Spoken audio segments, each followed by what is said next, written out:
ಈಗ ರಾಜಕೀಯ ವಲಯದಲ್ಲಿ ಏನೆಲ್ಲ ಆಗ್ತಿದೆ ಅನ್ನೋದನ್ನ ಒಂದೊಂದಾಗಿ ನೋಡ್ತಾ ಹೋಗೋಣ. ಬೆಂಗಳೂರು ಮೈಸೂರು ಪಾದಯಾತ್ರೆ ಭವಿಷ್ಯ ನಾಳೆಗೆ ನಿರ್ಧಾರವಾಗಲಿದೆ. ಪಾದಯಾತ್ರೆಗೆ ಜೆಡಿಎಸ್ ಬೆಂಬಲ ಇಲ್ಲ ಎಂಬ ಕುಮಾರಸ್ವಾಮಿಯ ಹೇಳಿಕೆ ಬಿಜೆಪಿ ಹೈಕಮಾಂಡ್ಗೆ ತಲುಪಿದ್ದು ಪಾದಯಾತ್ರೆ ಮಾಡಬೇಕಾ ಬೇಡವಾ ಅಂತ ನಾಳೆ ತೀರ್ಮಾನ ಮಾಡಲಿದ್ದಾರೆ. ಇನ್ನು ಕುಮಾರಸ್ವಾಮಿ ಪಾದಯಾತ್ರೆ ಬಗ್ಗೆ ಬಿಜೆಪಿ ವಿರುದ್ಧ ಆಕ್ರೋಶವನ್ನು ವ್ಯಕ್ತಪಡಿಸಿದ್ರು. ಪ್ರೀತಂ ಗೌಡ ಇರುವ ಸಭೆಗೆ ನಾನು ಹೋಗ್ಬೇಕಾ ಅಂತ ಪ್ರಶ್ನೆಯನ್ನ ಮಾಡಿದ್ರು. ಮೈಸೂರಿನವರೆಗೆ ನಮ್ಮ ಶಕ್ತಿ ಇರ್ತಕ್ಕಂಥದ್ದು ಅಷ್ಟೆಲ್ಲ ಇತ್ತು. ವಿಶ್ವಾಸಕ್ಕೆ ತೆಗೆದುಕೊಳ್ಳದೆ ಹೋದ ಮೇಲೆ ಸರಿಯಾದ ರೀತಿಯಲ್ಲಿ ನಾವ್ಯಾತಿಗೆ ಬೆಂಬಲ. ಬೆಂಗಳೂರಿನಿಂದ ಮೈಸೂರಿನವರೆಗೆ ನಮ್ಮ ಶಕ್ತಿ ಇರ್ತಕ್ಕಂಥದ್ದು ಅಷ್ಟೆಲ್ಲ ಇತ್ತು. ವಿಶ್ವಾಸಕ್ಕೆ ತೆಗೆದುಕೊಳ್ಳದೆ ಹೋದ ಮೇಲೆ ಸರಿಯಾದ ರೀತಿಯಲ್ಲಿ ನಾವ್ಯಾತಿಗೆ. ಕೇಂದ್ರ ಗೃಹ ಸಚಿವ ಅಮಿತ್ ಶಾ ಅವರನ್ನ ಇವತ್ತು ಬಿಜೆಪಿ ರಾಜ್ಯಾಧ್ಯಕ್ಷ ವಿಜಯೇಂದ್ರ ಭೇಟಿ ಮಾಡಿದ್ದಾರೆ. ದೆಹಲಿಯ ಸಂಸತ್ ಭವನದಲ್ಲಿ ಭೇಟಿಯಾಗಿ ಕೆಲ ಹೊತ್ತು ಚರ್ಚೆ ನಡೆಸಿದ್ದಾರೆ. ಇದೇ ವೇಳೆ ಕಾಂಗ್ರೆಸ್ ವಿರುದ್ಧ ನಡೆಸ್ತಾ ಇರುವ ಪಾದಯಾತ್ರೆಯ ಸಮಾರೋಪ ಸಮಾರಂಭಕ್ಕೆ ಅಮಿತ್ ಶಾ ಅವರನ್ನ ಆಹ್ವಾನಿಸಿದ್ದಾರೆ. ಜೊತೆಗೆ ರಾಜ್ಯದಲ್ಲಿನ ಪಕ್ಷದ ಹೋರಾಟ, ಸರ್ಕಾರದ ವಿರುದ್ಧದ ಹಗರಣಗಳು, ಪಾದಯಾತ್ರೆ, ಪ್ರಸಕ್ತ ರಾಜಕೀಯ ವಿದ್ಯಮಾನಗಳು ಹಾಗೂ ಪಕ್ಷದಲ್ಲಿನ ಕೆಲ ಬೆಳವಣಿಗೆಗಳ ಬಗ್ಗೆ ಅಮಿತ್ ಶಾಗೆ ಮಾಹಿತಿ ಕೊಟ್ಟಿದ್ದಾರೆ.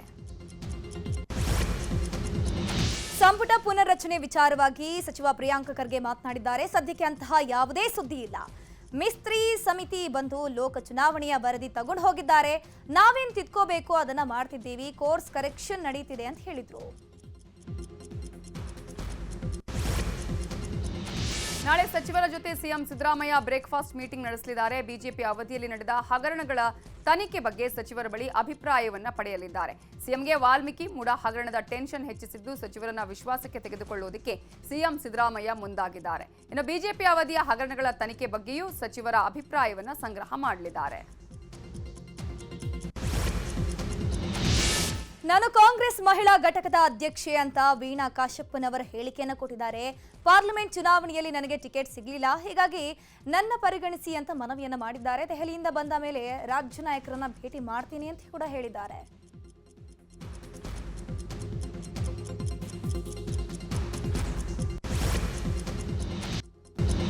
ಕೇಂದ್ರ ಬಜೆಟ್ ವಿಚಾರವಾಗಿ ಇವತ್ತು ರಾಜ್ಯಸಭೆಯಲ್ಲಿ ಕೇಂದ್ರ ವಿತ್ತ ಸಚಿವೆ ನಿರ್ಮಲಾ ಸೀತಾರಾಮನ್ ಉತ್ತರವನ್ನು ಕೊಟ್ಟಿದ್ದಾರೆ. ಈ ಹಿಂದಿನ ಯುಪಿಎ ಸರ್ಕಾರದ ಅವಧಿಯಲ್ಲಿ ಹಣಕಾಸು ಸಚಿವಾಲಯವು ತನ್ನ ಬಡ್ಡಿ ದರಗಳನ್ನು ಮೃದುಗೊಳಿಸಲು ಆರ್ಬಿಐ ಮೇಲೆ ಒತ್ತಡವನ್ನು ಹಾಕಲಾಗ್ತಿತ್ತು.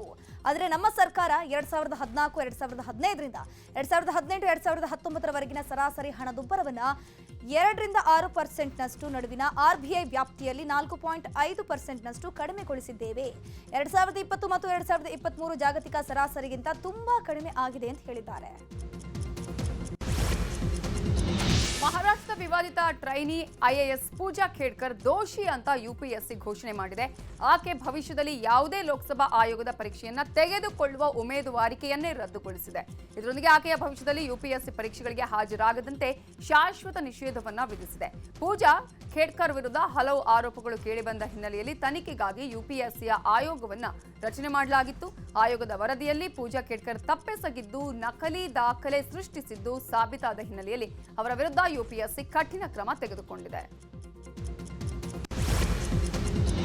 ದೆಹಲಿಯ ಕೋಚಿಂಗ್ ಸೆಂಟರ್ನಲ್ಲಿ ಸಾವನ್ನಪ್ಪಿದ ಪ್ರಕರಣ ಸಂಬಂಧ ಇವತ್ತು ಕೂಡ ಹಳೆ ರಾಜೇಂದ್ರ ನಗರದಲ್ಲಿ ವಿದ್ಯಾರ್ಥಿಗಳು ಉಪವಾಸ ಸತ್ಯಾಗ್ರಹವನ್ನು ಮುಂದುವರೆಸಿದ್ದಾರೆ. ಪ್ರತಿಭಟನಾ ಸ್ಥಳಕ್ಕೆ ಎಂಸಿಡಿ ಹೆಚ್ಚುವರಿ ಆಯುಕ್ತ ತಾರಿಕ್ ಥೋಮಸ್ ಭೇಟಿ ನೀಡಿ ಪ್ರತಿಭಟನೆ ಕೈಬಿಡುವಂತೆ ಮನವಿಯನ್ನು ಮಾಡಿದ್ರು.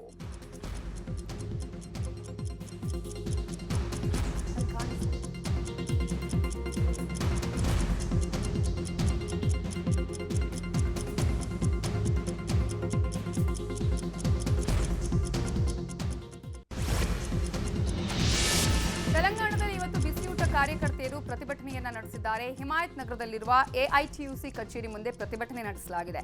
ಚುನಾವಣೆ ಸಂದರ್ಭದಲ್ಲಿ ನೀಡಿದ ಭರವಸೆಗಳನ್ನು ಈಡೇರಿಸುವಂತೆ ಆಗ್ರಹಿಸಿದ್ದಾರೆ. ಇನ್ನು ಪ್ರತಿಭಟನೆ ತೀವ್ರ ಸ್ವರೂಪವನ್ನು ಪಡೆದುಕೊಳ್ಳುತ್ತಿದ್ದಂತೆ ಪ್ರತಿಭಟನಾಕಾರರನ್ನ ಪೊಲೀಸರು ವಶಕ್ಕೆ ಪಡೆದುಕೊಂಡಿದ್ದಾರೆ.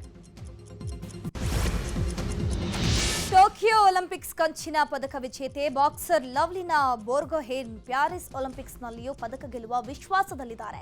75 ಕೆಜಿ ವಿಭಾಗದ 16ರ ಸುತ್ತಿನ ಬಾಕ್ಸಿಂಗ್ ಹೋರಾಟದಲ್ಲಿ ನಾರ್ವೆಯ ಸನಿವಾ ಅವರನ್ನ 5-0 ಅಂತರದಿಂದ ಮಣಿಸಿ ಕ್ವಾರ್ಟರ್ ಫೈನಲ್ ಪ್ರವೇಶಿಸಿದ್ದಾರೆ. ಕ್ವಾರ್ಟರ್ ಫೈನಲ್ ಪಂದ್ಯದಲ್ಲಿ ಲವ್ಲಿನಾ ಚೀನಾದ ಲೀ ಕಿಯಾನ್ ಅವರನ್ನ ಎದುರಿಸಲಿದ್ದಾರೆ.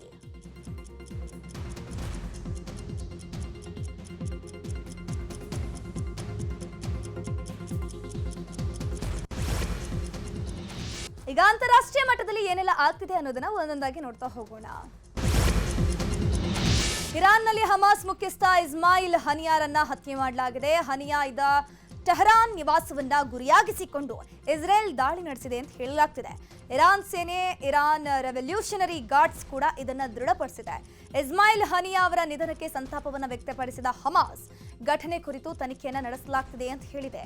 ಇಸ್ಮಾಯಿಲ್ ಹನಿಯಾ ಅವರ ಸಾವನ್ನ ದೃಢೀಕರಿಸುವ ಹೇಳಿಕೆಯನ್ನ ಹಮಾಸ್ ಕೂಡ ಬಿಡುಗಡೆ ಮಾಡಿದೆ. ಹಾಗೇನೆ ಇಸ್ರೇಲ್ ಹತ್ಯೆಯ ಆರೋಪವನ್ನು ಮಾಡಿದೆ.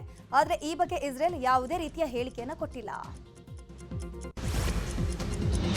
ಉತ್ತರ ಬ್ರೆಜಿಲ್ನ ಅಮೆಜಾನ್ ನದಿಯಲ್ಲಿ ದೋಣಿ ಮಗುಚಿದ ಪರಿಣಾಮ 1 ವರ್ಷದ ಮಗು ಸೇರಿದಂತೆ ಕನಿಷ್ಠ 3 ಸಾವನ್ನಪ್ಪಿದ್ದಾರೆ. 16 ಜನ ಗಾಯಗೊಂಡಿದ್ದಾರೆ. ಹಾಗೆಯೇ 9 ಮಂದಿ ಕಾಣೆಯಾಗಿದ್ದಾರೆ. 200ಕ್ಕೂ ಹೆಚ್ಚು ಪ್ರಯಾಣಿಕರನ್ನ ಹೊತ್ತೊಯ್ತಾ ಇದ್ದ ಎಂ ಮೊಂತೆರೋ ಅನ್ನುವ ದೋಣಿ ಉರಿನಿ ಬಳಿ ಸ್ಫೋಟದ ನಂತರ ಬೆಂಕಿ ಕಾಣಿಸಿಕೊಂಡಿದೆ. ಅದೃಷ್ಟವಶಾತ್ ಬೋಟ್ನಲ್ಲಿದ್ದ 183 ಮಂದಿಯನ್ನ ರಕ್ಷಿಸಲಾಗಿದೆ. ಕನ್ನಡಿಗರ ನೆಚ್ಚಿನ ನ್ಯೂಸ್ 18 ಕನ್ನಡ ಈಗ ವಾಟ್ಸ್ಆಪ್ನಲ್ಲೂ ಲಭ್ಯ. ಕರ್ನಾಟಕ, ದೇಶ ವಿದೇಶಗಳ 360 ಡಿಗ್ರಿ ಸುದ್ದಿಯ ವಿವರಗಳನ್ನ ನಿಮ್ಮ ಕೈ ಬೆರಳುಗಳಲ್ಲೇ ಪಡಿಲಿಕ್ಕೆ ಈ QR ಕೋಡ್ ಅನ್ನ ಸ್ಕ್ಯಾನ್ ಮಾಡಿ, ನಮ್ಮ ಚಾನಲ್ ಫಾಲೋ ಮಾಡಿ, ನೋಟಿಫಿಕೇಶನ್ ಆನ್ ಮಾಡಿ.